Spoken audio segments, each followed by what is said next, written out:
আসসালামু আলাইকুম সবাইকে। আশা করি সবাই ভালো আছেন। আলহামদুলিল্লাহ আমরাও ভালো আছি। অবশ্যই কমেন্ট করে জানাবেন কেমন আছেন। সকাল সকাল হচ্ছে ঘুম থেকে উঠে ফ্রেশ হয়ে এখন ডিম সিদ্ধ দিয়েছি। আমি আর আমার মেয়ে হচ্ছে এখন খাবো আর আপনাদের মাঝে শেয়ার করব। যদি আমার ব্লগ ভিডিওটি আপনাদের কাছে ভালো লাগে অবশ্যই ফেসবুক থেকে যারা দেখছেন ফলো করবেন, আর ইউটিউব থেকে দেখছেন অবশ্যই যারা নতুন অবশ্যই সাবস্ক্রাইব করতে ভুলবেন না। আর কোথাও কোনো অংশ যদি বেশি ভালো লাগে আপনার ফ্রেন্ডস আর ফ্যামিলির সাথে আমার ব্লগ ভিডিওটি শেয়ার করতে পারেন। এই তো আর কি শেয়ার করব, আজকে ছোট একটা ব্লগ ভিডিওটি আপনাদের মাঝে শেয়ার করেছি।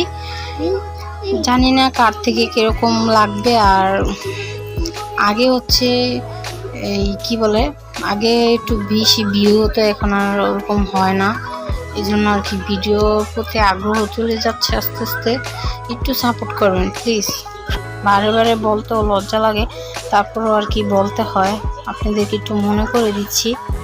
যাই হোক, এখানে আমার হাজব্যান্ড হচ্ছে আম নিয়ে আসছে। এখানে রূপালি আম, সাথে হচ্ছে পেয়ারা আর কালো জাম। এগুলো রূপালি আমগুলো হচ্ছে খেতে এত মিষ্টি কি আর বলবো। এখন তো আমের সিজন, আম খেতে কে কে পছন্দ করেন অবশ্যই জানাবেন। এখানে এই তো রূপালি আম কেটে নিয়েছি আর পেয়ারা কেটে নিয়েছি, এখন হচ্ছে খেয়ে নিব। আমার জন্য এটা নিয়েছি, ছেলে মেয়ের ওরাও খেয়েছিল, তখন আর ওটা শেয়ার করা হয়নি। পুরোপুরি তো আর শেয়ার করা যায় না ক্যামেরার মধ্যে। আর পেয়ারাটা মিষ্টি ছিল না, একদম পানসা পানসা ছিল। আমটা খেয়ে দেখলাম যে এত মিষ্টি ছিল, চিনি যে পরিমাণ মিষ্টি ওরকম। এখন হচ্ছে আজকে ফ্রিজে মাছ ছিল, কিন্তু হচ্ছে কি বলে এই সবজি ছিল না ঘরে, এই জন্য আর কি ভাবলাম যে ভর্তা বানিয়ে নেই। ভর্তা বানিয়ে তারপর হচ্ছে ডাল রান্না করেছি আর ভর্তা বানিয়েছি, ভাত রান্না করেছি। এখন হচ্ছে ভর্তাটা বানিয়ে নিচ্ছি। দেখতেই পেরেছেন কি কি নিয়েছি। আর এখানে শুটকিগুলো একটু তেলে একটু হালকা ভেজে নিব। আর এখানে মরিচ আর কি বলে এই লবণ দিয়ে নিলাম। শিলপাটায় বেটে ভর্তা খেলে ওটার মজাই আলাদা, আর ঝাল ঝাল করে বানাবো আর আপনাদের মাঝে শেয়ার করছি। এই তো বানানো হয়ে গিয়েছে, ভাতও বেড়ে ফেলছে, গরম গরম ভাত। সবাই মিলে এখন খাওয়া দাওয়া করবো।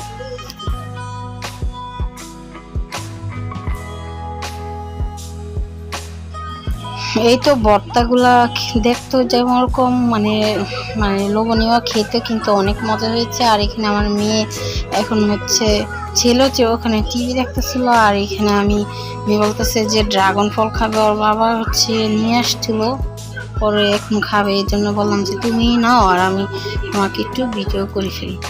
এই তো এখন হচ্ছে আমার মেয়ে দেখেনি, সোফার এখানে দাঁড়িয়ে তারপরে ফ্রিজ খুলতে পারে। আর এই তো এখন হচ্ছে একটা নিয়ে নিবে আর এখানে কেটে দিব। সে মাশাআল্লাহ ড্রাগন ফল খেতে অনেক পছন্দ করে, যে কোনো ফল খেতে অনেক পছন্দ করে। অবশ্যই সবাই আমার ছেলে মেয়ের জন্য অনেক বেশি দোয়া করবেন। আর কেটে দিব এখন, এই তো কাটা হয়ে গিয়েছে। এখন হচ্ছে সন্ধ্যা বললাম যে চুপ করে খাটে বসে তারপরে খাও। আর আমার ছেলে জামা পরে নাই তো এই জন্য আর কি সে হচ্ছে ওখানে চলে গেল যে ভিডিও করবেন না আমাকে। হ্যাঁ, এই তো ভিডিওটা আজকে ছোট করেই করেছি, আশা করি আপনাদের থেকে ভালো লাগবে। যদি ভালো লাগে বেশি বেশি সাপোর্ট করবেন।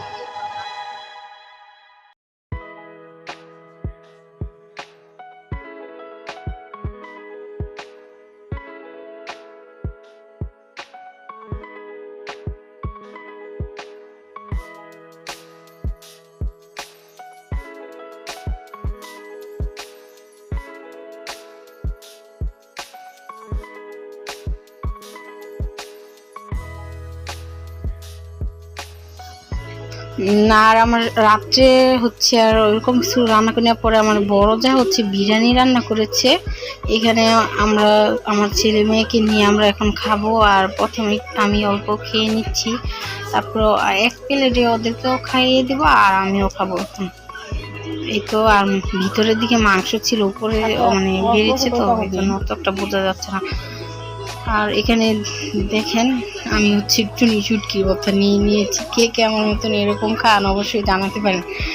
এখানে মন চাচ্ছিল যে একটু শুটকির ভর্তা নিয়ে তারপরে খাই। আর এখানে এখন একটু খেয়ে নিলাম, ভালো লাগলো। আর ওই দিকটা ছেলে মেয়েকেও খাওয়াচ্ছি, ওটা তো শেয়ার করা হয়নি।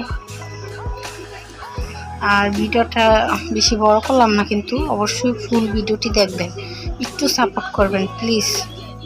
একটা ভিডিও বানাতে কিন্তু অনেক হয়, এডিট করা মানে কষ্ট হয়, অবশ্যই একটু সাপোর্ট করবেন। এখানে আমার হাজব্যান্ড হচ্ছে দুধ নিয়ে আসছিল আধা কেজি।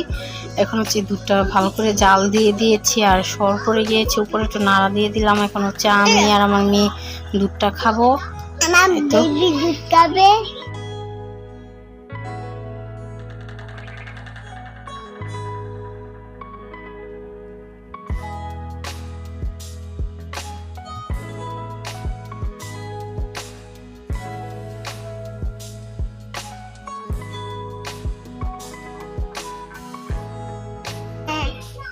ভালো থাকবেন, সুস্থ থাকবেন, অবশ্যই আপনার ফ্যামিলিকে ভালো রাখবেন, ভালোবাসবেন, আমাদের জন্য অবশ্যই দোয়া করবেন। আপনাদের জন্য অনেক অনেক দোয়া ও ভালোবাসা রইল। আর আজকের মতন ভিডিওটা এই পর্যন্তই। আল্লাহ হাফেজ, আসসালামু আলাইকুম। সালাম দাও।